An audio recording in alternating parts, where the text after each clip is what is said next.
Now let's take a look at problem 13-16. And I'm looking for non-operating assets, keywords. Those are the only two that I see under assets. So total non-operating assets are going to be those two things, 1375 and 5. Now let's find non-operating liabilities. Look for keywords.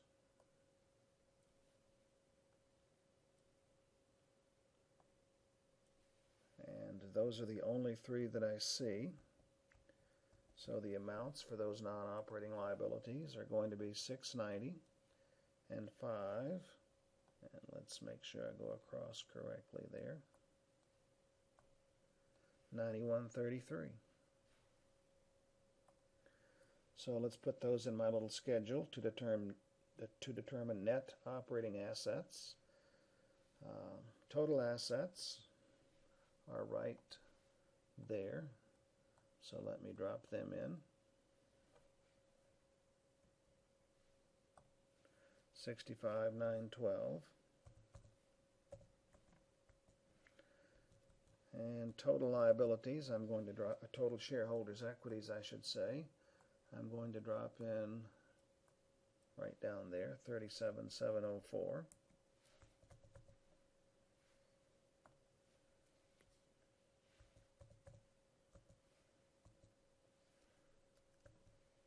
And liabilities are going to be the difference between assets and stockholders' equity. So I'm going to say stockholders' equity minus assets. I want my liabilities to be negative in this equation, so if I add those two things together, I get 37,704. Now my non-operating assets, let me go back up here and peek at them, 1375 and 5.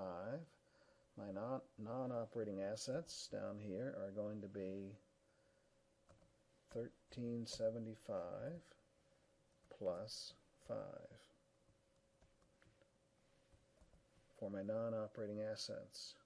My non-operating liabilities right there are going to be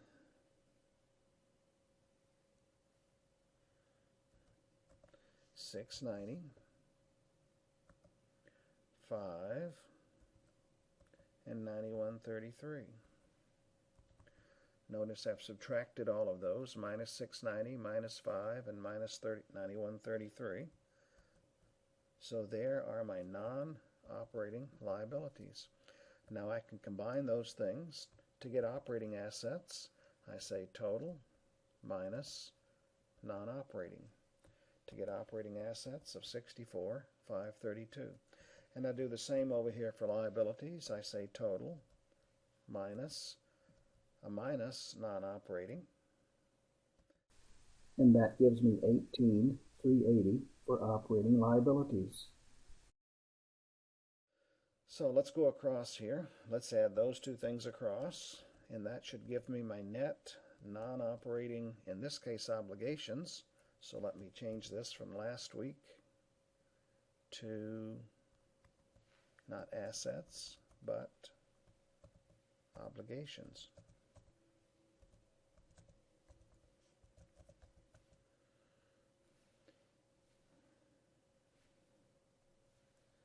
And right down here, let me compute my net operating assets. I'm going to add those two things, and since liabilities are shown as negatives, that essentially nets those out. So my net operating assets are 46,152,000,000. And notice that these two things, as a double check, those two things add to 37,704, which is that. So that's a good built-in double check. And there are my net operating assets and my net non-operating obligations that I'm going to use to value future cash flows. Now let's take a look at computing NOPAT, net operating profit after tax. There's my income statement. So I'm going to start right there with operating profit of $72.28. And my objective is to get signed numbers for all of the income statement items below that. So interest expense is going to be negative $557. Loss on early extinguishment of debt, I'm going to guess, is a negative $348 since it's a loss. Income before income tax is a subtotal, so I'm going to skip that. Income taxes should be negative $2,441. There's another subtotal, and then a loss, minus 7, and then another loss. Let's see here. That looks like that's added. $38.75 above it and $38.77 below it, so I'm going to say that too is added, even though it's described as a net loss. Let's see how I did here.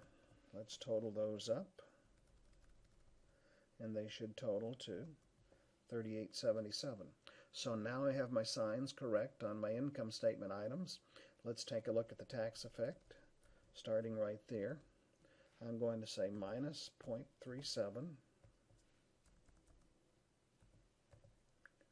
times that, 557.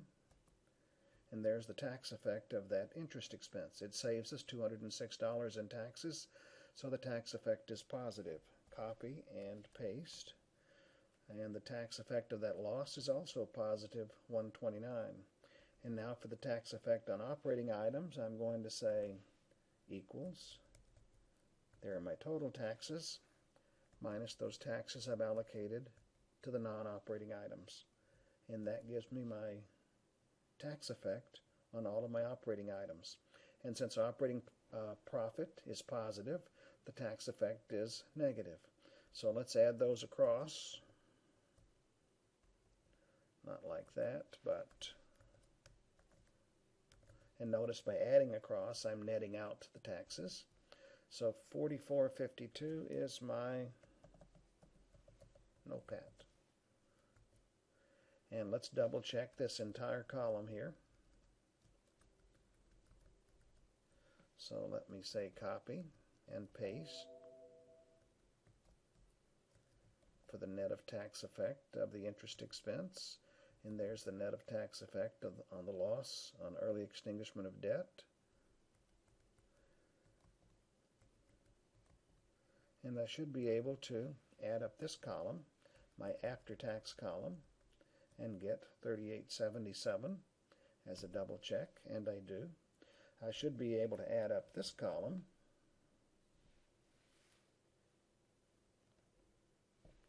and get $24.41. Actually a negative $24.41. So let me do that.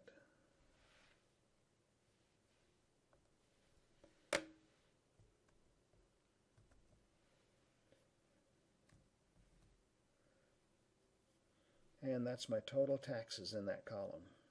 So everything ties together pretty well, and I have my NOPAT number. So that takes care of pulling NOPAT, net operating profit after tax, out of the income statement. Now let's take a look at combining all of that information. My net operating assets are, let me go right up there and pick them up, $46,152. My net non-operating obligations are right up there. My sales, I'm going to type in from the income statement right there.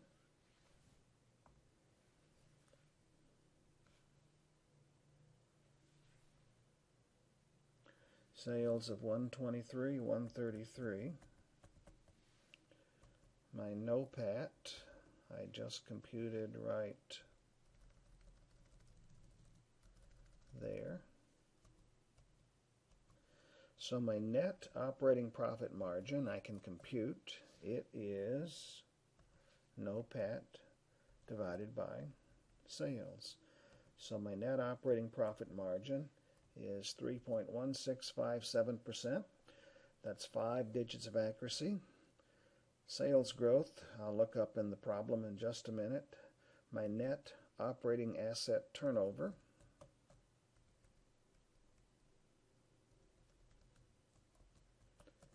is going to be sales divided by net operating assets. So it looks like I generate $2.67 in sales for every dollar invested in assets. So let's take a look at the additional information given in the requirements. My terminal growth is 1%. My weighted average cost of capital is 7%. I don't see my sales growth. There's 10% sales growth. So let's drop those in. Starting right there. Sales growth is 10%. Terminal growth is 1%. The weighted average cost of capital is 7%. And the shares outstanding are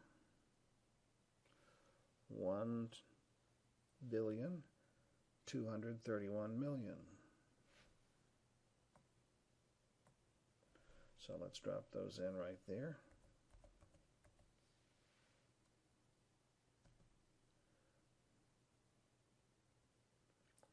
And notice that your authors use a slightly different net operating profit margin and a slightly different net operating asset turnover. They don't have quite as many digits of accuracy there as I do. So let me drop those in. Let's get rid of all the scratching here.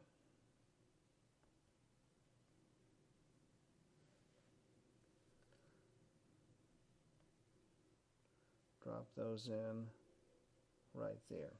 I computed net operating profit margin of 3.6157%. Your authors use just a 3.6%. And let's see. I computed a net operating asset turnover of 2.668. Your authors round that to 2.67. So let me do that. 0.67. And I think that's all the information that we need to do our projections and present value them back to today for value of the firm. So let's take a look at that. And now let's go down to our template for predicting future cash flows and present valuing those future cash flows. See if I can get everything on here. Almost. So let's drop in sales. Let's drop in sales right there. So I'm going to say equals and go up and get that number from my input data area. And let's drop in sales growth. Notice there's no sales growth. Sales remains the same out there. So let's drop in sales growth of 10% right there. And now I need to drop in my terminal growth. Notice there's no change there because I don't have any terminal growth yet. So let me drop in my terminal growth of 1%. And there are my sales projections. Let me drop in NOPAT to sales, the net operating profit margin, right there. NOPAT to sales. That's going to be, there's your author's number, which is rounded with fewer digits than I have. They only have 2 digits of accuracy. I have 5 digits there, but we'll use your author's number, 3.6%. And notice that goes all the way out. So I need an initial NOPAT number right there. My 2013 NOPAT number is, where is it? 4452.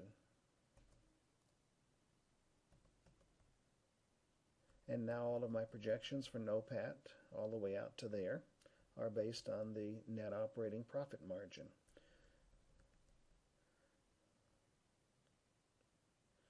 So let me drop in my net operating asset turnover. Things are getting kind of muddled here. Right there. My net operating asset turnover is going to be my net operating asset turnover that your authors gave is 2.67 right there.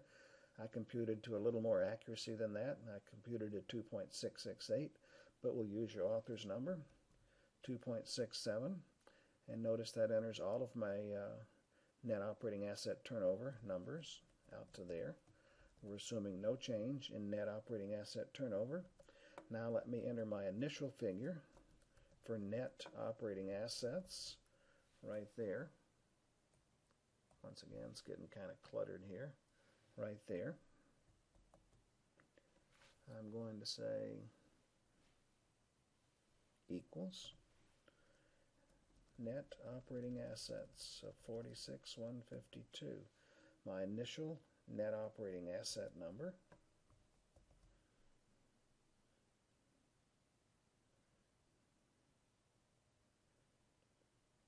And now net operating assets are computed based on the net operating asset turnover all the way out to there. And I compute my increase in net operating assets right there by subtracting the current, in this case 2014, from the previous net operating assets, 2013. And last of all, my free cash flow for the firm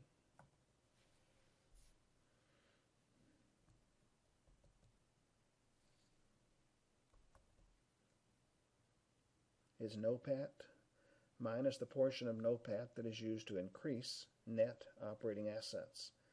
And the difference between those two is what I have left as free cash flow of the firm. And that free cash flow for the first year of $299 comes back to today. Let me drop in my weighted average cost of capital right there. That's going to be 10%? No, 7%.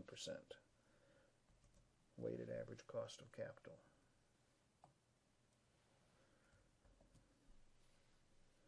So when I bring that $299 back to today, I'll need to bring it back one period. I'm going to say equals $299 divided by 1 plus weighted average cost of capital. $299 divided by 1 plus the discount rate, so that comes back to today as $280. And when I bring that $291 back to today, I have to discount it for 2 periods. So I bring that back to today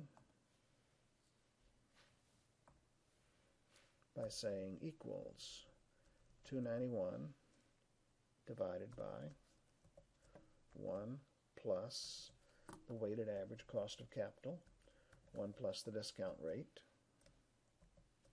raised to the, can't see it there, but the second power. So there's the second power right there.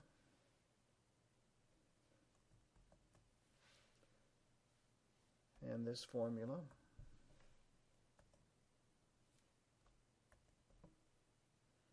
says 291 divided by 1 plus the discount rate raised to the second power. And when that 291 is discounted back to today at 7% for 2 periods, we get 254. Now let's do the same thing right there with the 320. Let's say equals 320 divided by 1 plus the discount rate raised to the third power. And that 320 comes back to today, discounted at 7% for 3 periods, as 261. And now down here, let's discount the 352 back to today equals 352 divided by 1 plus the weighted average cost of capital raised to the, and you can't see that 4 there, but I'm going to point to it right there. That formula right there says 352 divided by 1 plus 0.07 raised to the 4th power. Now let's scoot down a little bit and let's take a look at discounting that terminal period cash flow. First of all, I'm going to discount all future cash flows beginning with that terminal period right there by saying the amount 5880 divided by the weighted average cost of capital minus the growth rate. And there's my weighted average cost of capital minus the 1% growth rate way up there. Right parenthesis to close that off. And there is the present value of all of those future cash flows starting in the terminal period.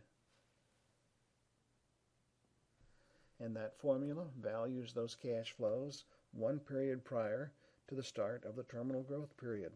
So next I need to take that 97,996 back to today by discounting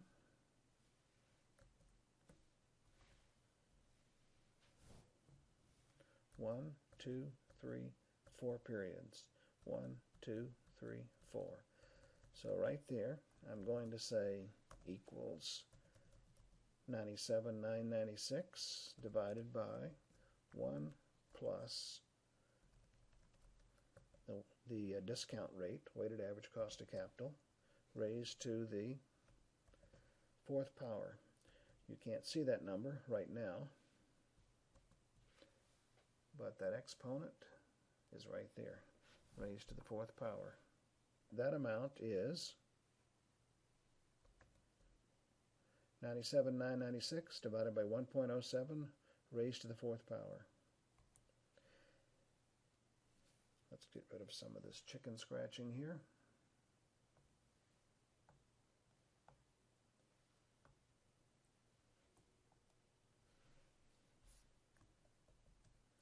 So there's the present value of all future cash flows discounted back to today at 7%. Next, let me drop in my non-operating obligations. So it's not assets. So let me get rid of that. And let me get rid of that red line crossing out obligations there. So these are net non-operating obligations in there. So let me go up and get those. They are right there. 8448.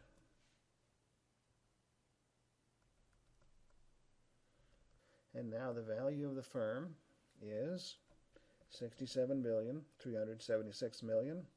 And last of all, let me drop in shares outstanding right there of $1,231,000,000. And that gives me stock value of $54.73. And that stock value is the value of the firm divided by the number of shares outstanding. That is the value per share of $54.73.